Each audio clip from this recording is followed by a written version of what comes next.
Okay, it's time for a new movie review, and as you can see, it's of the movie John Wick, Chapter 4. Um, Thoroughly, of what I would say is I absolutely enjoyed the film. I've been a big fan of the franchise. Normally, when you get to the fourth or fifth, or even more so of a franchise, movies tend to kind of wind down or lose their way. I can happily say that this movie does not disappoint in any shape or form. The basic synopsis of the movie, as we can see over here on the screen, it says John Wick, obviously that's Keanu Reeves, uncovers a path to defeating the High Table, but before he can earn his freedom, Wick must face off against a new enemy with powerful alliances across the globe and forces that turn old friends into foes. Um, I don't want to spoil too much of the movie. Obviously, is a absolute this is obviously is a review. But as you know, with all the John Wick films, he's always fighting his sorry about that, fighting his way through different enemies and other bad guys, if you want to call them as such. And obviously, as you know, carrying on from the third movie, obviously the High Table now put a price on John Wick's head. So now it's a matter of him now trying to get out of obviously without losing his life. Just got some stuff here. The movie was directed. I apologize beforehand if I butcher any of the names, because I'm not exactly good with pronunciations, especially if they're from a different country. So apologies if I've if I butcher any actors, actresses, or even directors or producers' names. The movie was directed by Chad Stahelski. The movie was written by Shay Hatton and Michael Finch, and the characters were based on by Derek Kolstad. The movie was produced by Basil Iwanki, I pronounced that right, Erica Lee, and Chad Stahelski. The movie stars Keanu Reeves, Donnie Yen, Bill Skarsgård, Lawrence Fishburne, Hiroyuki Sanada, Sama Addison, the late Lance Reddick, Lance Reddick, Rena Swyame, Scott Adkins, Clancy Brown, and Ian McShane. And the cinematography was done by Dan Lustein. And I think the original release date of the movie, well, in the UK over here in London, it was March 6th, 2023. And in the States, it was released a couple of weeks later on March 24th, 2023. The running time for this movie is 169 minutes, so it's nearly 3 hours long, which is actually the longest run time so far in the John Wick franchise, so it's quite long. The budget was 100 million, which I think is actually quite good, considering that a lot of the blockbusters now are made for more than double or treble that these days. And it had a box office of $440.1 million. Now, my overall view of the thoughts of the actual movie, I thought it was very good. The action in it is pretty much non-stop. And even the way you would have seen this in all the John Wick films, obviously with the action and death scenes. Even in this movie, they even by chapter 4, they still find new ways of coming up with of techniques in cinematography, whether it's camera angles, ways of fighting sequences, some involving a dog. There's even a sequence with a car, and there's even a big shootout in Paris. The way obviously that was choreographed was absolutely out of this world. The death count in this movie, I haven't seen anything like this since the 80s movies, where you had movies like Die Hard and Rambo and Commando. Or even movies like Robocop, the amount of people that get killed. I don't even know how many people also that get killed in this. It's just absolutely mind blowing. It's probably the highest, in my opinion, body count of any action movie currently up to date. Keanu Reeves, what I really like about the actor is also we've known him in other movies like Bill and Ted, The Matrix, and now obviously we've got the John Wick franchise, and you can see that he's really invested in the actual role, especially with the fight scenes where in a lot of movies in the past they would use a lot of like stunt doubles to if you're doing a long shot, so you can't tell that it's the actor doing it, and then they'll do close-up shots of the actor doing some of the moves.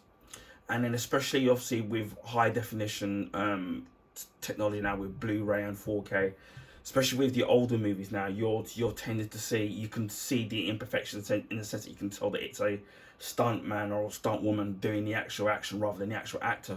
But in this all the fight scenes, I would guess the ones where he's falling down and landing, obviously because there's still the insurance or the actors not completely hurt themselves. That you can tell that it's pretty much Keanu Reeves that's doing the actual work. We saw a lot of this in obviously when we saw the behind the scenes on the Matrix movies, where obviously he had to go into training, into doing the martial arts in that movie, and even getting hurt.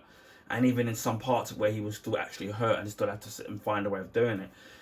And hats off to the stunt men and the stunt choreography in this movie, because it's absolutely out of this world in terms of obviously people being beaten up and being thrown around and bitten by dogs and falling from high distances, being set on fire. It's just absolutely mind blowing. Again, this being a much longer movie in the franchise. You would think that it would outstay its welcome in terms of because obviously it's a lot longer, going pushing on 3 hours. But for me, it didn't feel like 3 hours nearly had gone past at all. Simply because the action was kind of non-stop, and you're just kind of engrossed in the action set pieces and the different action that was happening in the movie. All I'll say is a fat man and falling from a high distance from a set of stairs. Even that was hilarious, but you'll see what I mean when you actually see that particular scene. But there's so much action in it, not just with guns, but also with hand-to-hand combat, samurai swords, nunchucks. We even see in this movie. As of all, absolutely brilliant in terms of the cinema thing, stunt work in this movie is absolutely brilliant, and I think that not enough credit is given to the men and women who do a lot of the stunt work in not just in this movie but other action movies or big set blockbuster movies. So, and that's why I tend to try to watch the end credits of most movies. I know some people walk away when they go to cinema. I tend to do that because that's just me, my way of honouring their thing. And I do wish that in certain things like the Golden Globes or the Oscars, that I do think they need to invent if they already haven't some categories for the stuntmen on women, obviously, that work on these movies, because obviously they've sometimes put their lives on the line in terms of there've been some fatalities or people having really bad injuries, or some that don't even recover from them, getting paralyzed or even death. So the fight scenes when this were kind of great, and as I said before, you'd think that by the fourth film, that in terms of the different techniques in which John Wick has to dispose of his fellow assassins, that it would be pretty much the same as it was in the previous three movies. There's completely the way the enemies are taken out in this movie, some complete unique different techniques in terms of defeating enemies. Also, this is a tiny bit of a spoiler, but all I'll say is flaming shotgun shells. You'll see what I mean when you actually see that. Again, I said it before, absolutely brilliant. I said it was before, can't praise Keanu Reeves enough. Pushing on for he's 59 now. And him as an action star now, I mean, years ago you never would have thought it. But he's absolutely brilliant in this movie. Donnie Yen, he's playing a blind character in this, and I think he's played one before in the Star Wars Rogue story, I forget, sorry, Star Wars Rogue One, where he's playing, I think, a blind character in it. But he's absolutely brilliant in this. His acting is also good in it as well. I think that's not praised enough. We just look on his martial arts prowess. He's absolutely really good in his movie, and he really shines. And especially some of the sword play that he does with his in this movie, is absolutely really great. Ian McShane, again, we know him in the UK for a long running series called Lovejoy. He's absolutely brilliant in this movie, and I'm glad to see him doing well in Hollywood. I mean, he really deserves it. Bill Skarsgård, again, is the main villain of this movie. Plays the role so well. We've seen him in the remake of If and If Chapter 2. He's really great in this, playing a really obnoxious, arrogant character that's really kind of full of himself. And obviously, you know that by the end, I mean, something has to happen in terms of the way his character is dispatched with. You have one character I was kind of surprised to see in this was Clancy Brown. At first, wasn't sure if it was him, but obviously his voice, you can't miss that anyway. He was absolutely great in this. Obviously, with a little bit of a sad note, we have the actor Lance Reddick, who sadly passed away a few months ago in this movie. Not in the movie, but in real life, should I say. He was really great in this film. I won't spoil what happens to him, but he's such a really great actor, and he's got that really deep voice. I'm currently watching him in that series called Fringe, which I've only watched season 1. Obviously, there's 5 seasons of that, so it's kind of going to be a bit bittersweet to know that we're not going to hear these deep tones ever again. But he does if you look on YouTube, there's a lot of comedy sketches that he does, and he's really funny, especially when he does things with a straight face. So it's kind of a bittersweet that like Lance Reddick, that we're not going to see him again, and rest in peace, Lance Reddick. They do put up at the end of the movie a little thing saying a little paying tribute to him. So I thought that was a really great touch in the way that they did this. But as I said, all the action in this movie was actually really great. The music, there's even some action set pieces where obviously you've got the music that is kind of this techno dance trance kind of music to the actual fight scenes of the actual movie. And there's even some sections of the fight scenes throughout the movie where they don't have any music playing at all. Kind of reminded me of the Born Identity movies, when they would sit there and do certain fight scenes without any music in the actual fight choreography, which is kind of really great. And they do that in this. The actual cinematography in this movie is absolutely beautiful. Lots of deep red and warm colours. Again, the way, obviously, especially that it's filmed on a digital camera, it looks really crisp. As for whoever it is that's done the filming in this movie, was well done today. It just looks absolutely stunning in terms of the way the whole movie looks. As I said before, obviously everything's now done digitally now, and there's a bit at the end where there's a sunset, and even you can see the warm reds and yellow and oranges popping off the screen. I'm watching it obviously on a 1080p screen, so that's stunning enough.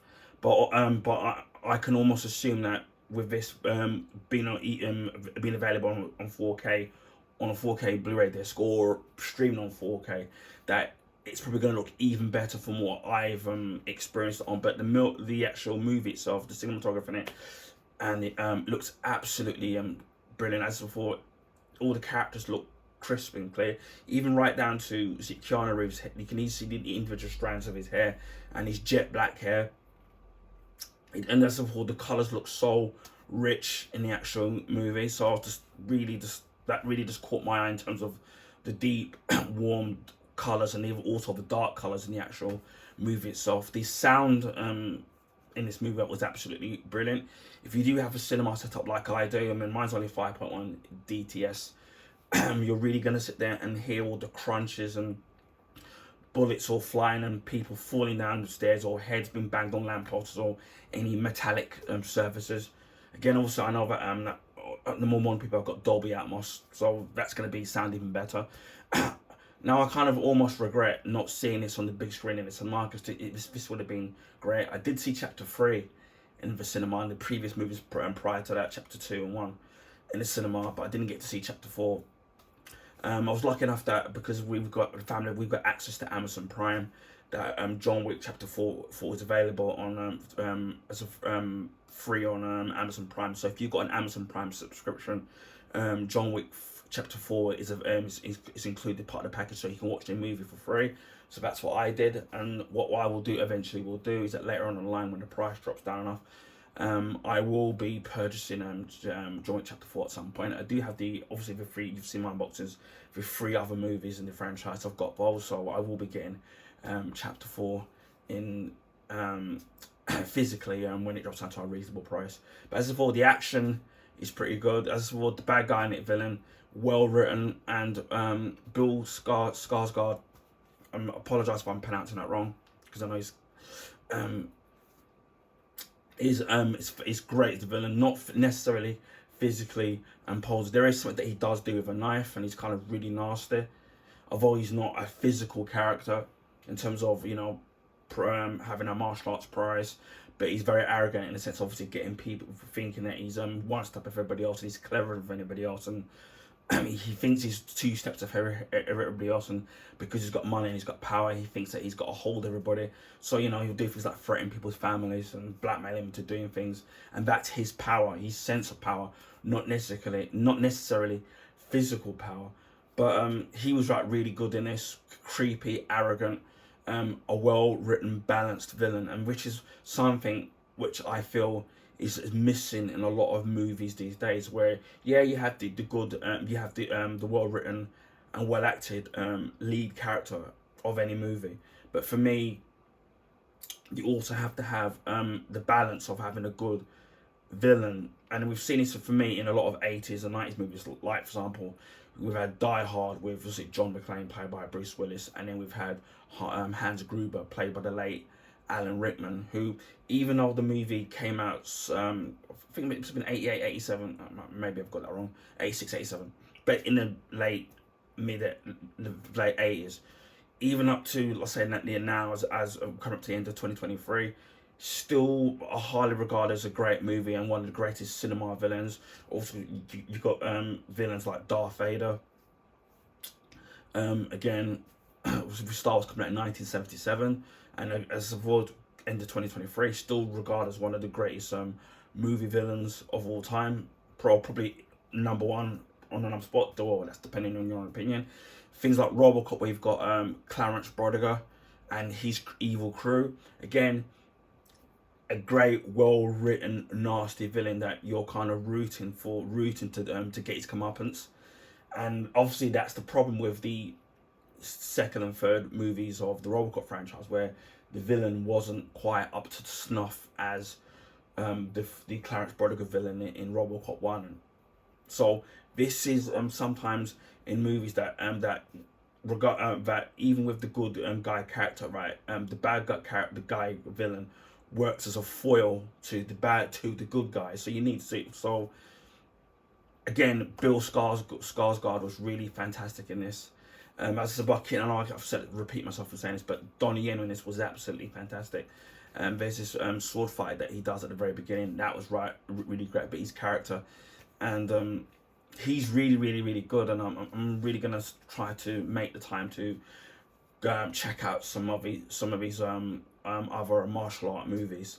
But I have watched him in certain other things, and he's been really great in that. Very he looks very likable and very good in terms of his action martial arts background. And not enough is kind of, I think, is spoken about how not only how much of a good of an actor he is, but is also his martial arts, also, and how good he is in of his films. And in this particular film, you're going to be in for a treat, should I say.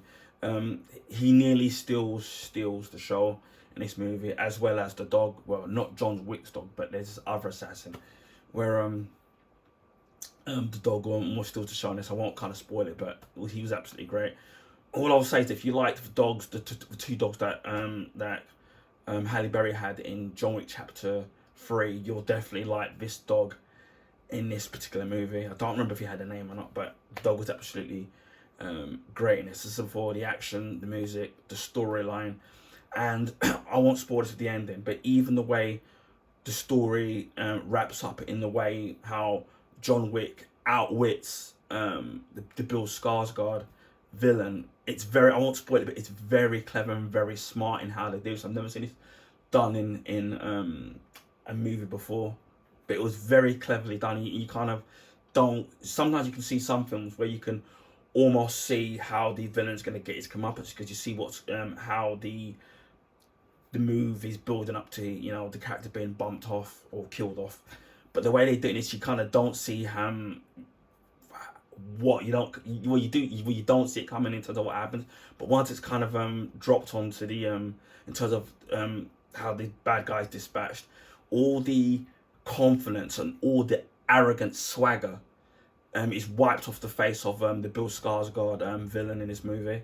It's to see his face is completely priceless on what happens to him. As people know me in real life, there's a lot of funny death scenes in this. Obviously, I don't like real death, obviously, because especially what's been going on in this world. But in movies, people that have known me for years, know that how much I love funny death scenes, and there's plenty of that in this. I won't again spoil the ending, but what I will say is stay past the credits, because there is a post-credit scene that involves characters from the beginning, kind of the beginning of the movie, in terms of the repercussions of something that happens in the beginning of the movie, which you'll see, and then it will kind of explain. But all I'll say is that you'll see it in the post-credit, but then it doesn't, you'll see the post-credit scene, but it doesn't, it kind of ends on a sharp note. So you kind of don't see how it's going to transpire in terms of what happens in that post-credit scene. Probably, I did hear a rumor that, and I don't know why it's 100% confirmed, that there's supposed to be a John Wick chapter 5. But if you've seen this, then you'll kind of see how, if it does or doesn't happen, how this movie can be bookend or even open up if chapter 5 does happen.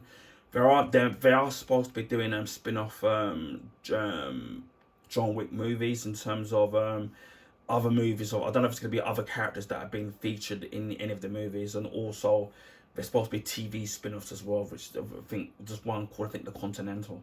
So I think they're supposed to be working on the TV series as well. So they are gonna, so if this is the last movie, or you know, they do make another one, or it eventually does wrap up, whether it's this movie or the next or whatever, they are meant to be planning to do more spin-offs in this franchise in terms of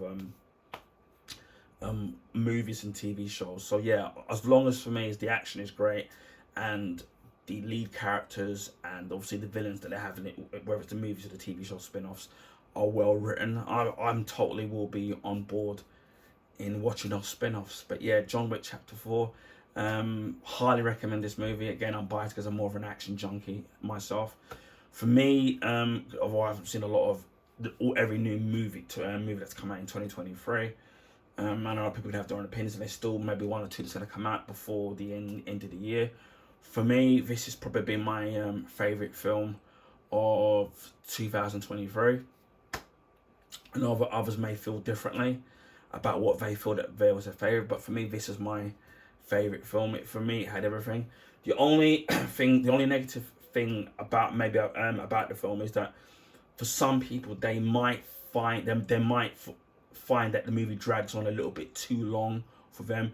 That might be a slight criticism, not for me, because as I said before, I was enjoying the action itself, but I can see where some people may feel the movie is a little bit too long, and that the story drags on a little bit too much, and could be they could have trimmed out a little bit of the fat from the movie to make it a little bit shorter, so it didn't need to be quite as long as it did. So I can see the criticism there if I was to take off my objective hat and say that, you know, maybe it was a little bit too long, and maybe that at the beginning of the pacing was a little bit slow, but it does kick off. And for me, as well, because the action is kind of non-stop throughout the whole movie, once it kicks off, for me, that it didn't feel like a as for the film was 2 hours and 49 minutes, it didn't feel like a 3-hour film for me.